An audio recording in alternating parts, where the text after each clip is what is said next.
The battlefield was finally quiet. No cannon fire. No screams. Only the sound of spoons. And men pretending they had never been afraid. That evening, I received the strangest invitation of my life. Not to another battle, but to dinner with the Liberator himself. I looked at the letter, then at my muddy boots. I wasn't sure which one frightened me more. Montiel entered my tent, almost out of breath. General, His Excellency, Simón Bolívar, invites you to dinner. I looked at him. To dinner? Or to another interrogation? Montiel swallowed. I honestly don't know. I smiled. Then I'll go armed. The table was simple. Bread, wine, a single lamp, and two stubborn people. Trying not to lose another battle, Bolivar stood as I entered.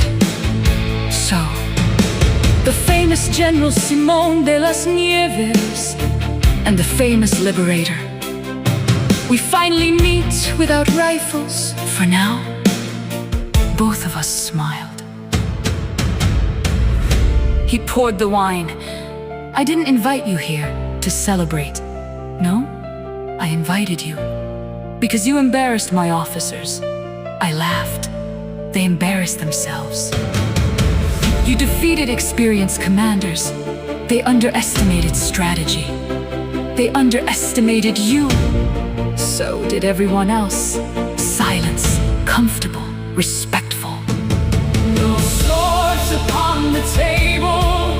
No armies in the night. Just two impossible dreamers, still learning how to fight. Some battles use no bullets. Some victories don't bleed. Sometimes a single conversation can change what nations need. Believer leaned forward. Tell me honestly, why do you fight? I answered without thinking, because freedom doesn't know how to sew flags. His eyes remained fixed on mine. And if you die, I'd rather die standing than spend my life asking permission to breathe. He nodded slowly. I understand that answer. I know. We're building a country. He whispered, no! We're building the idea that someday a country worthy of its people might finally exist. He smiled. You speak like someone much older. No, I simply carry more questions. He raised his glass. So, General, are you always this difficult? Only after sunset. And before sunset, I'm impossible. He laughed loudly. The guards outside looked at one another. Neither of us cared. Freedom isn't born from medals, nor from uniforms alone. It rises from the voices that refuse to kneel to thrones. He became serious again. You know, if destiny had given me more officers like you.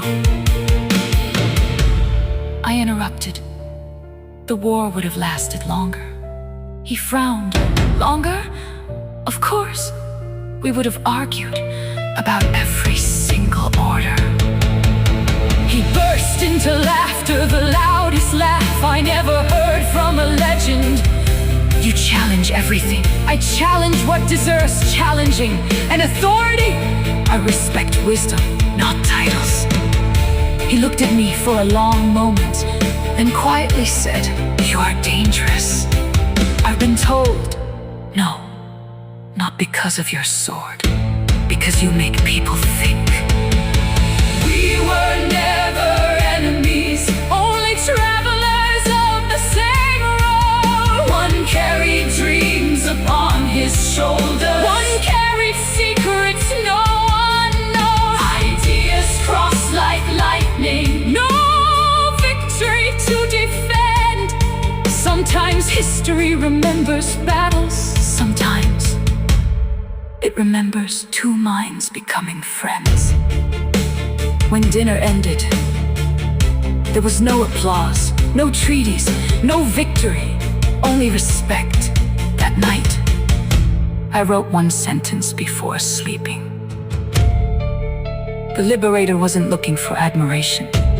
He was looking for someone who understood the weight of freedom. And perhaps, for just one evening, he found one. To be continued.